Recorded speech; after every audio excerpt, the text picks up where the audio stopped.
Hi කොහොමද ඉතින් ඔයාලට? අද ගොඩක් ලස්සන දවසක්. ඉතින් මම පාට මල් දාලා ලස්සන මල් වට්ටියක් හරි ගැසුවා. ඉතින් අපිට පොඩි යව්වක් වැටලා තිබුණා. ඉතින් ඒකෙන් රෙදි ටික සෝදලා මල් නාගෙන රෙදි ටික වේලෙන්න දැම්මා. ඒත් ඉතින් ඔය අවුව වැඩි වෙලාවක් තිබ්බේ නැහැ. අපිට හදිසියෙන් තමයි අවුව කඩේ. ඊට පස්සේ මං ආසම විදියට කඩලා තම්බලා හොඳට දේ දාපු ලුණු සම්බල් පොල් රතුපත්. ඉතින් මේවත් එක්ක හරිම රසයි. එහෙම තමයි උදේට කෑම ගත්තේ. ඊට පස්සේ ඉතින් මේ මෑකරල් වගේක් තිබ්බා. රට්ටක් ගාලා ඒ ටික සුද්ධ කරලා ගත්තා. ඉතින් අද මෑකරල් දෙල් හදන්න තමයි සූදානම. අද දවල්ට රස කෑම වේලක් හදන්න තමයි අපි ලේස්ති වුණේ. බලන්නකෝ ඉතින් අද ව්ලොග් එක. ඊට පස්සේ ඔන්න චිකන් එකකුත් හදාගත්තා. ඒක ටිකක් බොරේට කලුවට තමයි හදාගත්තේ.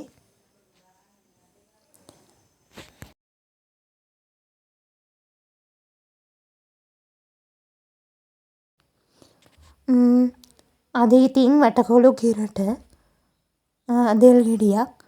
ඒ දෙල් වලට මෑකරල්. ඊට පස්සේ චිකන්. අපි ඒ ටික හදන්න තමයි ලේස්ති වුණේ. දෙල් ටික ඉස්සෙල්ලා දිය කිරි ලිපේ දෙව්වා. ඇත්තටම දෙල් ගෙඩිය හොඳ පැහිච්ච දෙල් ගෙඩියක්. ඒක උපරිම කිරින්ම හදන එක තමයි රස. කිරි වලින් තැම්බෙන්න තියලා පස්සේ තෙම්පරාදුවක් දාලා ගත්තම හරිම රසයි.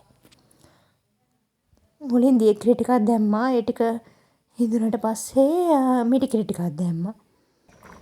දෙල් වෑගෙන එකට ඉතින් පැහිච්ච දෙල් ගෙඩියක් තමයි ගොඩක් රස.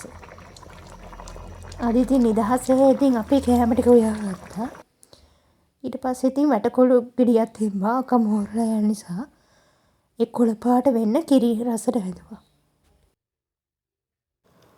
ඔන්න ඔහොම තමයි රසම රස බත් එකක් මගේ අතට ආවේ.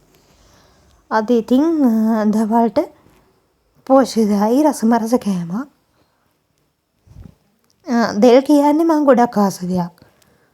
මස් වලට වැඩිය මං කොස් වලට දෙල් වලට ආසයි.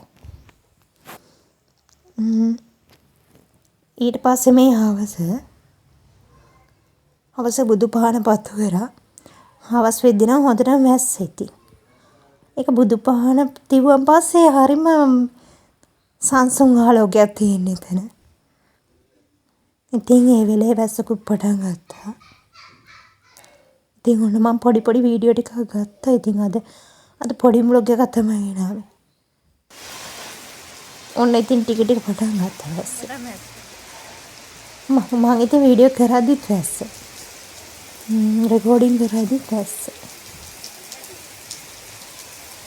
එකකට ඉතින් වැස්ස ලැබෙන්නේ ආශිර්වාදයකට නේද?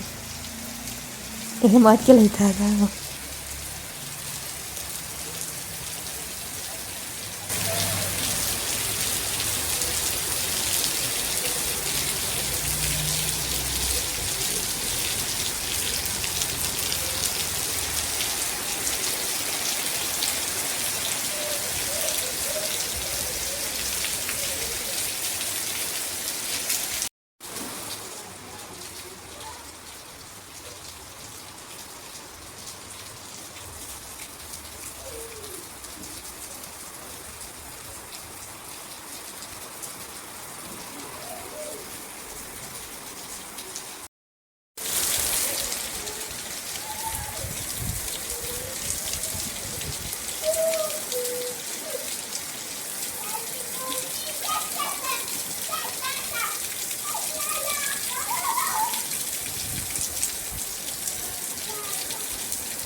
ඊට පස්සේ හවස් වෙලා අපි ආප්ප ටිකක් හදන්න ගත්තා.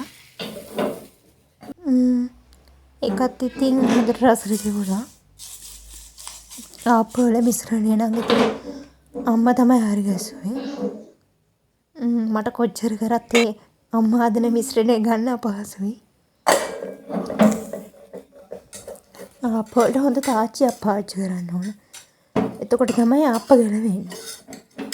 ඒ ආප්පවලට පාවිච්චි කරන තාච්චිය වෙන දේවල් වලට භාවිත කරන්න එපයි කියලා අම්මා කියන්නේ. ඉතින් ඔන්න ඔහොම තමයි අද දවස ඉක්මනටම ගත වුණේ. ඉතින් ඔයාලට බලන් හිටියට අහන් හිටියට ගොඩාක් ස්තුතියි. සුබම සුබ දවසක්.